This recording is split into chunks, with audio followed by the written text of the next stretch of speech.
Mbote le susu bande ko balandi ya to comme wapi ndenge to mesela ko kutana biso na bino bandi minyo surtout ya magazine to comme wapi bato bandi makana vision na biso na yebi ko boza deva ba itando ikebo ko na makama malamu makambo ya sir ya kitoko na makana to comme wapi ndeko Eliezer to koma to comme wapi télévision eza ba chaîne oyo soko komi to luki on a kisasa ko monda ko na makambo olani un euro de boulonnage un euro landi masona député un euro landi to comme wapi magazine ndenge zalaka ngana epenge fofana masona député au rejoint ndeko Eliezer déboulonnage au rejoint l'accès benda aussi Martin Wema aussi na bande kopé mususu bazane rapona okumba na toujours idéologie mais les autres robete masona mboka rien ne marche dans mboka na biso Congo na Congo na bino na bino ke ngai je suis le seul et unique opposant congolais wa ko makambo ya solo na yawa pona sa kijale loté na yawa pona yembela badute ke preso te mboka ezokende malamu te parce que nazali des congolais oyo afanda na banlieue ngai na fanda na place badefaka tomate badefaka lipa badefaka na pétrole na mboka yango Congo mai ezalaka malamu te courant koloba kutu te eloko moko malonga eza te na Congo na kisasa congolais azolela chaque jour na manga na matembele oyo eza produit na kata Congo na kata kisasa et comment passe ke na wenze tuna puya manga soko omona luka matembele luka ngai et ça toujours passe dans le Congo passe misère ba congolais et ça bakisama mais ba politiciens ba députés ba sénateurs ba ministres pas na bango ça va bien excellence tout va bien yango moni ba ma konzambo na province Équateur pour que la conférence de gouverneurs et ça toujours muta koyamba président kuna président c'est provincial ya Équateur asina kisasa gouverneur Équateur comme on a député professeur comme on a mis le petit peuple il y a comment on est utile pour l'Équateur ministre intérieur a ébi solo wana ministre intérieur ya mboka Congo ministre atali mondial ya mboka ya Congo mobimba a yebi que président liboso ya sabe provincial l'Équateur a ça qui ça sawa akenda Équateur te siko me kozamboka ta zo nyaki l'Équateur na koyamba yi ba officiel les rabanani bosika kindoka kimukolo boyo ko bande ko na ngai to linga mboka au Congo yango se mona lelo awa mokonza mboka Alexis Tebele yango kede kotema banga alobi ke awa tezo banda régie des eaux awa tezo banda nzela boy tala ba mabanga so sakisa mabanga le kosata immeuble so sakon mabanga mokonza mboka te ya relancer misala mais tel service à communication oh ya pesa kambongo chaque jour service à communication mokonza mboka moto ala chargé ya lobelaka ba action kolanda makambo mokonza mboka zo sala azala raba ba vice ministre ya mboka Congo azora misolo boni asa a toi mutu ko fele carburant fele crédit au fele ndako au fele akoza misolo maintenant visibilité mokonza mboka na marché la télévision à Congo wanya sopra nini utana so Belgique so Allemagne mais quel est ça musa ko na Belgique boko ko zo mutu bo ata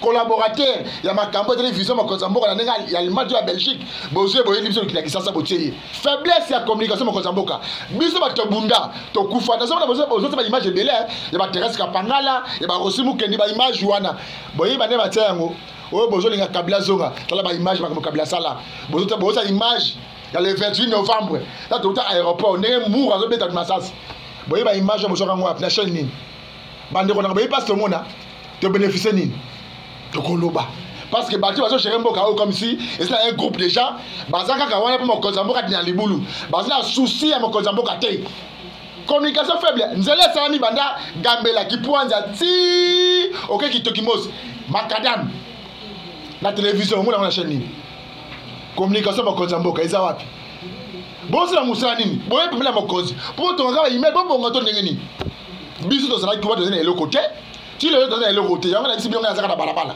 ngai pouvoir na ngeza na balabala nzela na kimbantseke ya na makala na bumbu na selembao place bakanga mwasi na mobali yango neza infraction place na pouvoir de kuna baza négliger ke na commune makala insécurité paille ba doit ko marcher mikolo l'état congolais ça wapi ministre intérieur IG numéro 1 la police à Congo yebite na commune makala et comme on dirait Bunia Ituri Torotango pe état de siège commune makala oyebi yango te oyebite la commune qui siège comme on dirait Bunia be Ituri commune qui siège zone rouge et là les kuna bino ba politicien bino ba politicien on nga na comme chef de l'état OK kuna au kabole groupe de gens comment créer insécurité à ta province à ta commune bato to le bateau le là y pena pona bête masomi na makambo parce que basa ba amateur mani c'est votre loko to lingi tu comme professionnel bato ba okoma mokonza mboka ayeba ko sala bilan na ye ya 5 ans ozoki mandat tous les professionnels, il y a médias, la communication malamu.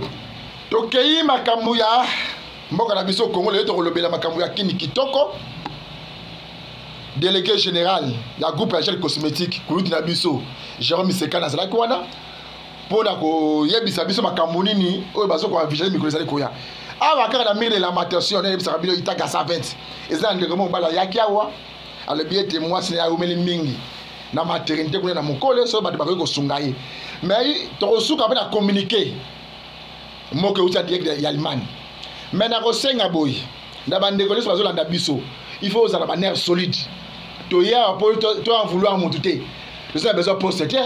Mais tu as besoin de charger la communication de Konzamboka. Tu as des compétences. Parce que l'image, tu as bien ta présence, c'est l'image de Nabiso. Tu as compétence. Tu as chargé la communication de Konzamboka. Tu as bien de Konzamboka Lingaka.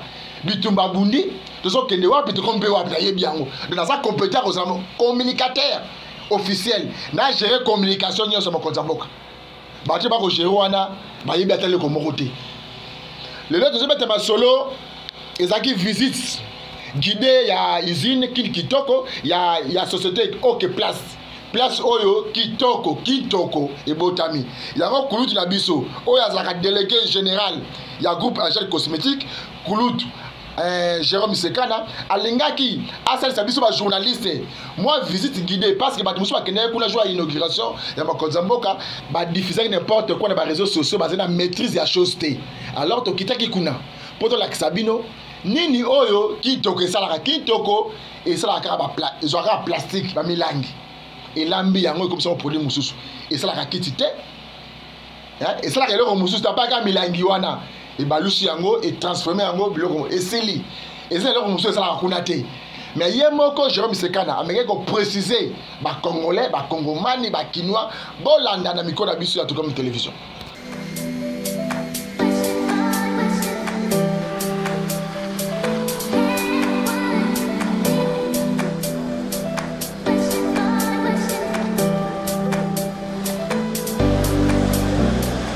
Nabanza bana somi ya Congo bamonaki ndenge tata mokonzi ya ekolo ayaki ko inaugurer usine Kintoko.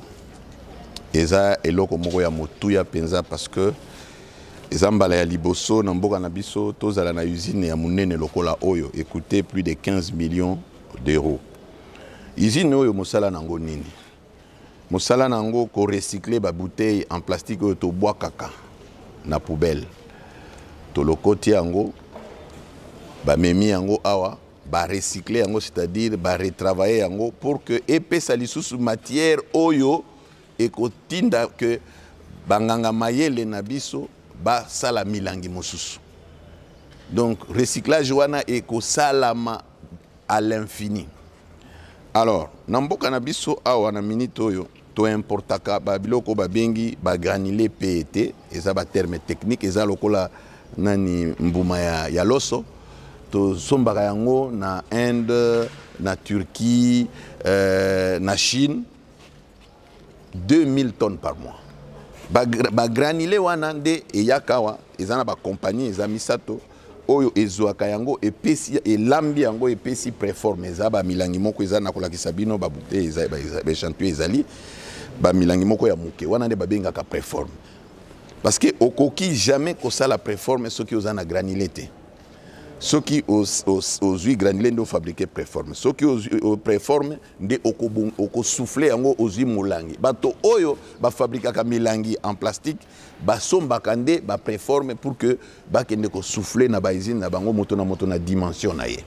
Sikoyo usine oyo contrairement na ndenge bato bandaki koloba ekosala ba carton te ekosala ba plastique et aminene te yango musala nango kosala kaka ba bouteille en plastique de spécificité nango. Donc komemela biso ba carton te komemela biso ba chaise en plastique te ba chaise en plastique tozana usine mususu ya OK Plast oyo esalaka musala wana. Usine oyo ezali financement ya groupe Angel.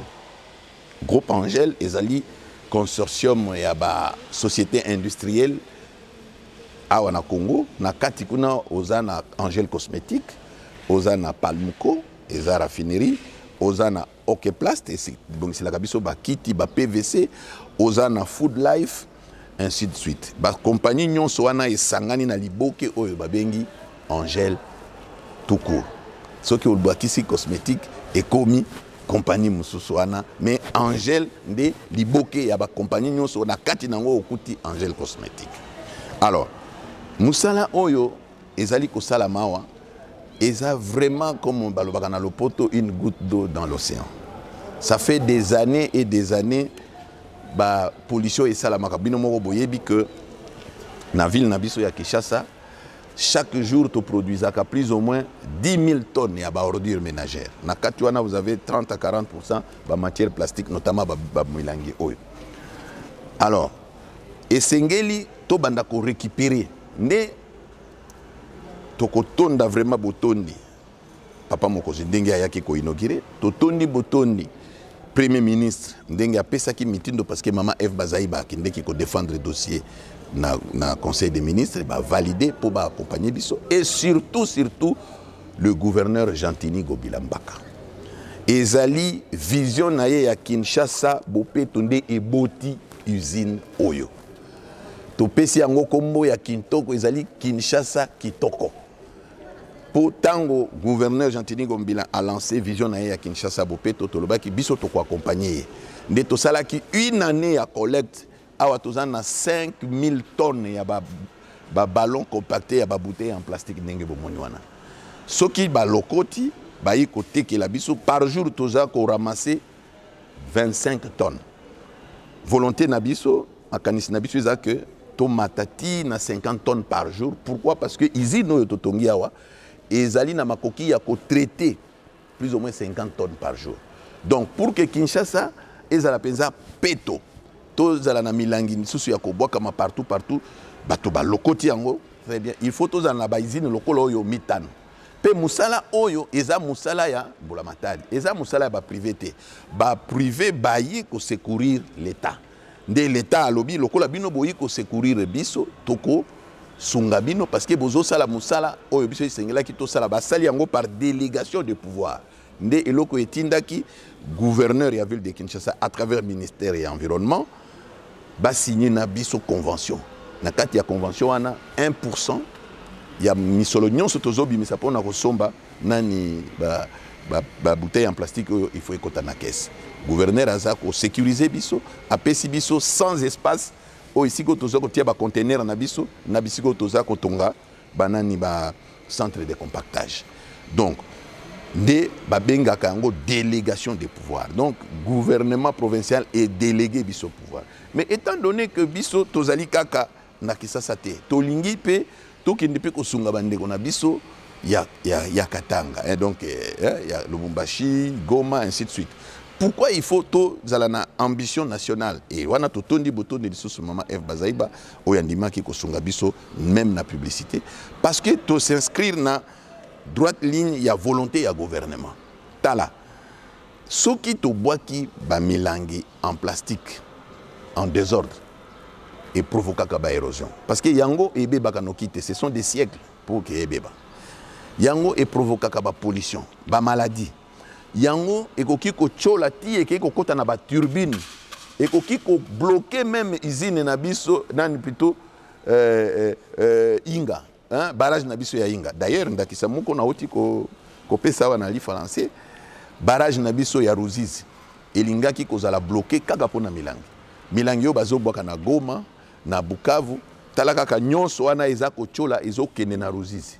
Alors tango ekoti na Ruzizi avant ekoma na nani mai wana il faut il est nécessairement par des turbines de ekende ki kuna eboucher monike balingaki kozanga na courant il fallait kolongola ndie yango musala oyo toza ko sala tozui vraiment décision ya kosunga gouvernement en matière ya sensibilisation toko sensibiliser population boyeba soki mama alambi milangi ya plastique basangisaka yango na banzete ya pondu te basakisaka yango na ba canette te basangisaka yango na ba carton te yango il faut ezala à part donc ba matière organique à part yango bozolanda na publicité ya mama F Bazaiba donc biso tozali groupe Angel tosalaka pe misala ebele pona bolamu ya bana Congo lokola to fabrikaka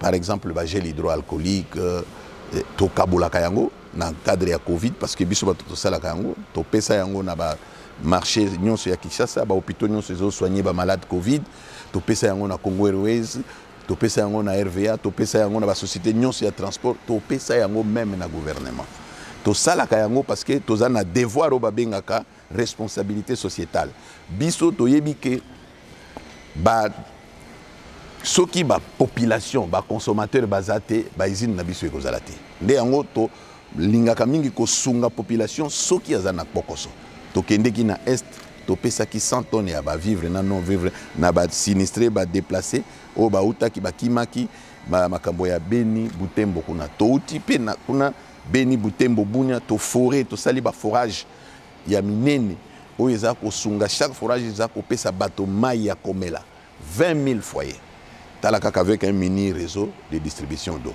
to sali yango parce que to yebi que population aza consommer ba produit na biso il faut to sunga donc wana eza musala na ngai en tant que délégué général naza lokola porte naza ko mona na kati nazo mona libanda ngai il faut na sengaka oyo population aza nango besoin en tenant compte na disponibilité ya budget oyo ba pesi biso poto sunga population. Ce qui va tenir un message, bon, oyebi ke soki moto alobi ke milangi eza ko pesa mbongo te ya mikosi parce que tozo ça la publicité moko makasi penza. Hein, kintoko wana tozo lobela yango pona nini. Eza boye.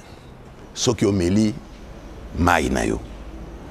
Soki omeli sucré na yo na bouteille en plastique. Ko boaka yango bi boaka te. Bomba yango. Soki ekoki 1 kilo eza 100 francs. Et ça peut belé partout. Bomba yango de sorte que okoki komemoza na 10 kilos na yo, ok, oza na 1000 francs. Oui, mais na mboka oyo 90% de la population baza na misala te. Bato baza ko fanda baza ko tourner pouce. Ba mususu ba betaka makolo ko uta masina ti na gare centrale, na ti na nani na marché central pour na koluka kaka ta 1000 francs. Mais eza na ba jeune oyo lelo yo par jour bazo ko tsa 10 000 et plus. Kaka pour na ko ramasser na kolokota milangi ya plastique. Et tondi pe kotonda. C'est cette année que ko installé usine. Regardez dans les rétroviseurs. Pendant combien d'années tala na rétroviseur. Pendant combien d'années to bois kakaba milangi sans que to lokota yango ba recycler yango. Sauf que esengeli ba yeba ke awa usine oyo eza ko recycler kaka milangi ya plastique. Ba carton te, ba bidon te, ba canette te, mabende te. Kaka bouteille en plastique nde toza ko recycler awa et pour que kisasa ezala penza bopeto esengeli tozala na usine oyo mitano pe coûte ya investissement ya usine oyo eza plus de 15 millions d'euros.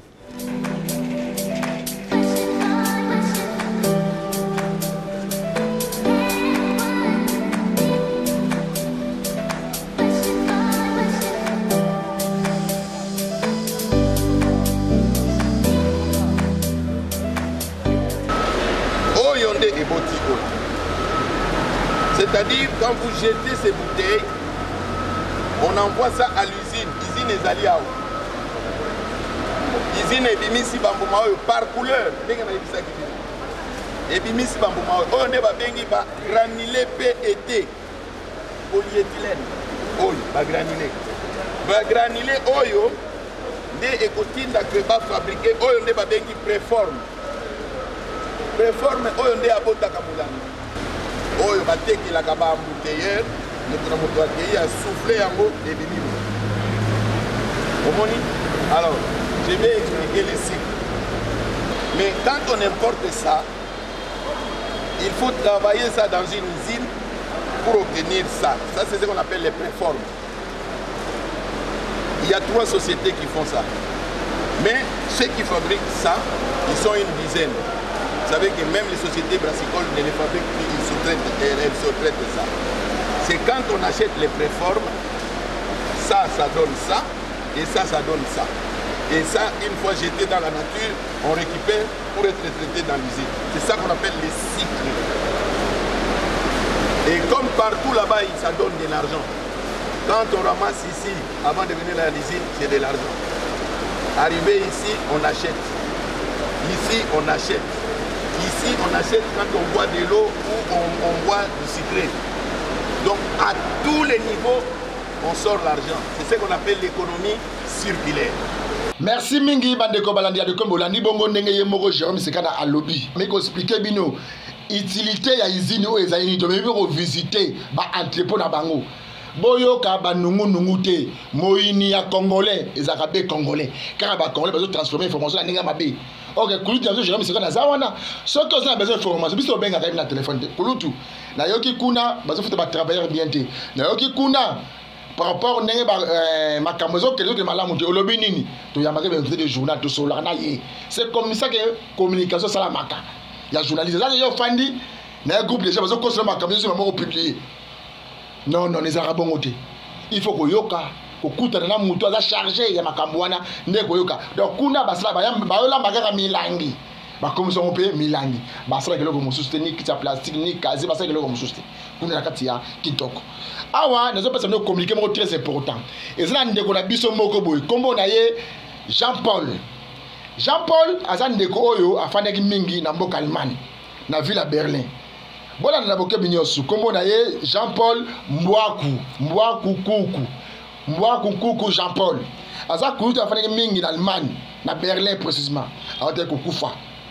bozongo na ba photo na ye wana mais atikaki communiquer moko po na bana na emisato o atikaka na Mbanza Congo kulutu we bozo mona elongi oyo azaka pe monganga na ime ezala kimpese bandeko nyonso bayebi kimpese bayebi ndeko oyo na bande 70 boyebaka ndeko oyo mais kulutu oyo azali lisusu te mais atikaki message moko très important mpona bana na emisato kuna bazaka na Mbanza Congo soki libota famille leki yaya kolanda biso yaka na siège na Itaga 120 commune Kisasa to pesa yo message important oyo mowoyi atikaki mpona bino awa siko tozongi na plateau na biso tozobeta masolo na yebisaka bino mire de la matation za chaîne entreprise oyo yambaka bato baye nyonso baye bazanga bayo l'état congolais est incapable ya kosalisa parce que ministère affaires sociales ezana mais ezaka ya kombo ministère ya action humanitaire ezaka na kombo. Parce que quand la mingi était dans le masolo à ACF, dans le masolo à ACF, ministère affaires sociales, awa yo komi ko zoba entreprise, ya, makamba décision mususu na ndenge na yo, awa dans quelques jours, dans le bête masolo où ils ont concerné affaires sociales, ministère affaires sociales, misolo zo kende wapi, ya, bastriti muso sa etama wana au ministre akoti, au ministre akuti na kata affaires sociales, ati yango beza pe wapi. Est-ce qu'ils ont respecté mi beko li kundi tote? Ezaki liboso maman Olive, yenda zaki ministre affaires sociales là. Le loko maman Denise Nyakeo. Et c'est la congolais mo na plateau na biso, alebi mwasi na ye, azakuna na monkole, azoluka. Moto kosunga epa bima botaki bana mibale bazaki ba promatire moko abimaki moko akufaki moko atikali mako luka ba congolais miti ya malaba salisa yi bola élément na biso wana boto kozonga plateau na biso. Oui, comme nangai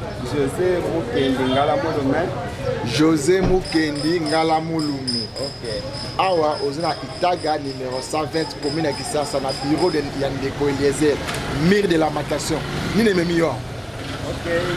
Na yawa epa ya molobeli ya peuple na iko se plaindre nazana kamoko oyo elekelinga vraiment oyo nalingi basunga ngai masi na ngai apotaki banda ya mapasa prématuré ya 7 mois na mito moko akufaki mosusu atikali aza na couvreuse na monkole mais facture ebimaki ya $3000 na kundi na pesi 1100 etikali $1900 yango na ye awa epai ya molobeli ya peuple napesa message ya oyo bakoki kosunga ngai epai ya moto nyonso ya motema malamu soki ayoki message oyo akoki kosunga biso ata soki toza na posa ya mbongo na maboko te ye moko akoki koleka na monkole akende kosikiseleka mwana madamu na mwana bazima na hopital. Kombo ya madame nani, kombo ya mwana kombo nani? Mwana kombo na ye Marthe Mbuyanga epi madame kombo na ye Marthe Mbuyanga. OK. Hôpital ya Mokole yango na commune ni. Eza na commune ya Monga Fula na ya chambre froide. Bango baza na chambre 212. Ndeko na ngai oyo eza na mboka Congo. Eso yoka mutu abota même primature farati ya $3000. est-ce que oyo kokosa biso oyo kosimisa chaîne na biso touche makambo ozolo beza pene ya solo eza facture apesa na mokolo $3000. Oui, naza na facture oyo ya mbongo etikali ya $1999. Makambo nyonso eza clair yango nde nalobi soki toza na posa mbongo na maboko te bango moko bakoki koleka kuna oyo nyonso ya motema malamu akende convertir makambo na solo eza ya solo facture ezawa. Sala message mo clair na bandeko nyonso ya motema malamu bakolanda biso sikoyo bazolanda biso ya kisasa na mikili mosusu mpe oyo baza mitema malamu mosusu baza na motema kosalisa me bamonaka nzela ya kosalisa yango te pesa bango message pendant 2 minutes otala bango s'adresse pour cultiver page. Oui, nazopose cri d'alarme epai ya bato nyonso ya motema malamu bakolanda message oyo bakosunga biso bazala awa na RDC bazala libanda ya mboka bakokosunga biso nazwa maye ya kobimisa madame na mwana na hôpital ya Mongole. Vraiment naza na impossibilité nakokanga moko te oyo ezalaki na niveau na ngai nasi nasali oyo eza niveau na ngai te yango nde nayembango kobelela bato nyonso ya motema malamu bamama Denise Nyakero mama Olive Lemba baassociation Fondation Denise Tshisekedi initiative ya mama Olive Lemba nazobenga bango bakosunga biso vraiment. Merci bandeko balandi ya tokomo wapi bonde ezalaka boyoki ndenge ndeko alobi ndeko asengi aide asengi lisungi aboya kine yiba aboya kine sala banditisme ke sala kuluna te alabite na chaîne moko bato balanda yango malamu so boko ko sali sangai bo pesa nge espace na senga na bandeka motia mala basunga ngai pote mwasi na mwana babi malibanda moko akufi déjà donc importance ya message ezaki wana mais bandeko na ngai na ko senga bino fito sunganaka na mboko na biso Congo passe ezali oui la souffrance ezali sociale ezali na nuté sociale ezali équilibré.